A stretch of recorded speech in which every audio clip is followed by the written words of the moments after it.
Hello and welcome. Today, we are diving deep into the world of infrastructure automation, and we're looking at one of the biggest names in the game, Chef. We're going to see how it takes the absolute chaos of manual server work and turns it into something clean, repeatable, and honestly, kind of magical. Let's get right into it.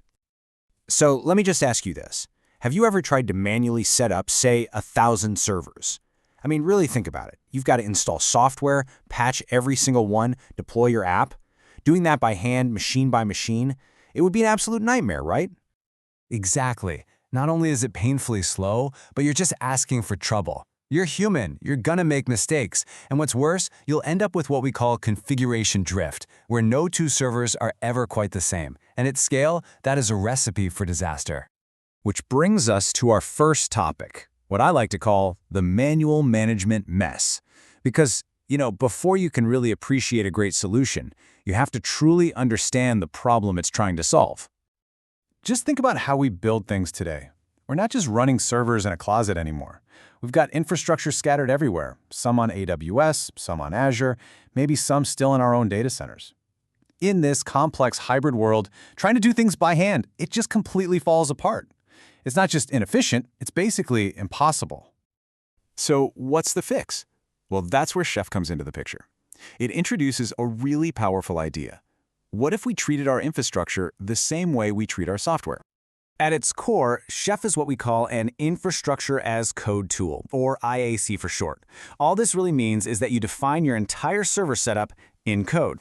So instead of clicking buttons or typing commands over and over, you just write a file that describes the perfect, desired state of your system.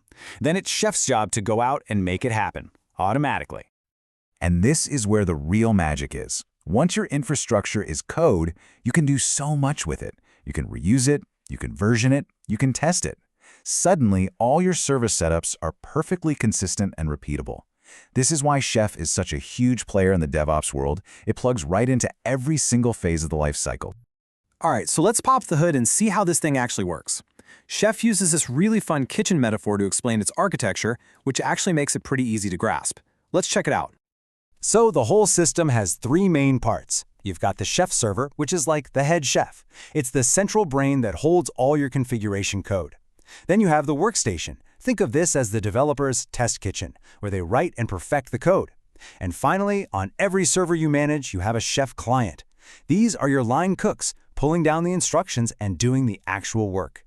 And this is how it all flows together. A developer writes code on their Workstation, then they upload it to the central Chef server. From there, each individual server, or node, periodically checks in with the main server. It pulls down the latest configuration and applies any changes. We call this converging the node to its desired state. And after it's done, it reports its status back, so you always have a clear picture of your entire infrastructure. Okay, so we keep saying code, but what does that code actually look like? Let's zoom in on Chef's basic building blocks, which are called recipes and cookbooks.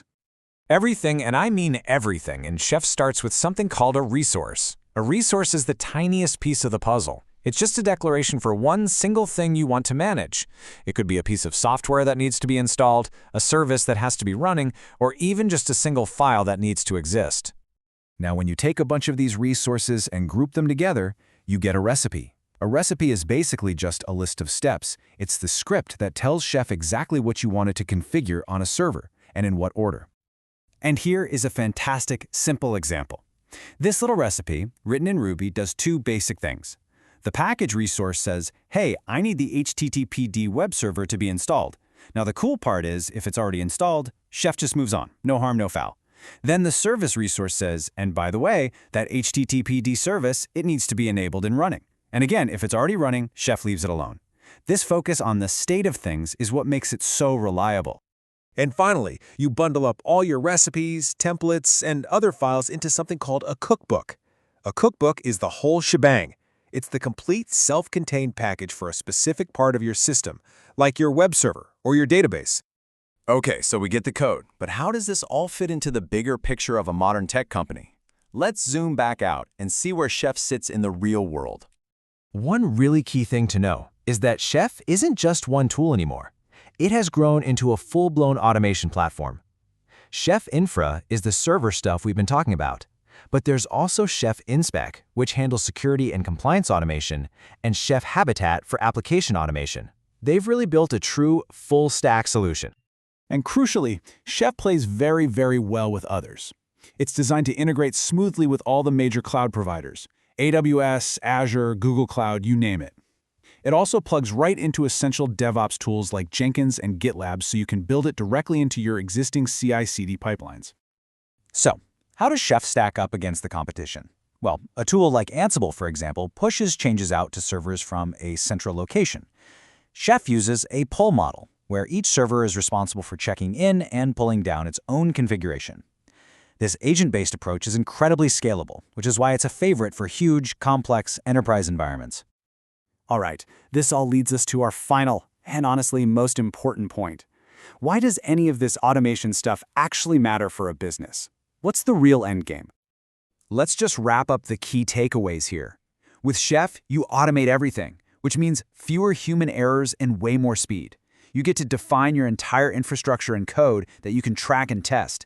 You can make sure your systems are always secure and compliant automatically. But the big one? You free up your smart, talented engineers from boring, manual tasks so they can focus on what actually moves the needle, building new things and innovating. This quote really says it all. It perfectly captures the whole philosophy behind Chef. It's not just about automating servers anymore. It's about building a fully automated pipeline for your entire tech stack, from the bare metal all the way up to the application itself. And so I'll leave you with this question to think about. What could you and your team build if you didn't have to worry about managing infrastructure? If it just managed itself? That right there is the real promise of automation. Thanks so much for joining me.